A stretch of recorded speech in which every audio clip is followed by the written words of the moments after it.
இந்தியால வறுமையை ஒழிக்க உங்க ஐடியா என்ன சொல்லுங்க. இங்க பாருமா, இந்தியாவுல ஏழைகளே இல்லாம போறதுக்கு ஒரே வழி 1000 ரூபாய் நோட்டு 500 ரூபாய் நோட்டை ஒழிக்கிறது தான். சார் என்ன சார் முன்னாடி போக வழி கேட்டா நீங்க பாட்டுக்கு 50 100 பின்னாடி போக வழி சொல்றீங்க.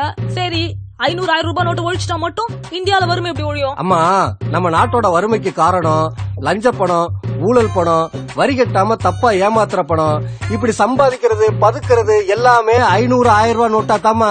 நாட்டுல இருக்கிற 20% பேர் தான் 500 ரூபாய் 1000 ரூபாய் நோட்டை யூஸ் பண்றவங்க.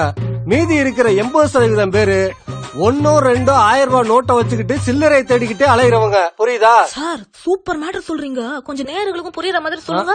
அப்ப உங்களுக்கு புரிஞ்சிருச்சாக்கும். சார் என்ன சொல்லி கலாய்கிறாரு? இங்க பாருமா, 1000 ரூபாய் நோட்டா இருந்தா 100 கோடி ரூபாய கூட பெரிய 2 சூட்கேஸ்ல வச்சு பதுக்கிடலாம். அதே 100 ரூபாய் 50 ரூபாயா இருந்தா பெரிய வீடே தேவைப்படும். பாதுகாப்பு இருக்காது, திருட்டு பயம், போலீஸ் பிரச்சனை, இன்கம் டாக்ஸ் பயம், தங்கத்துல காசு போட மாட்டான். ஏன்னா விலை நிலை இல்ல.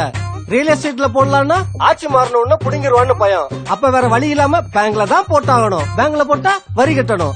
நாட்டுல இருக்கிற எல்லா பணக்காரர்களும் ஒழுங்கா நேர்மையா இன்கம் டாக்ஸ் கட்டினா போதுமா, இந்தியாவுல வறுமை மட்டும் இல்ல பிச்சைக்காரங்களே இருக்க மாட்டாங்க.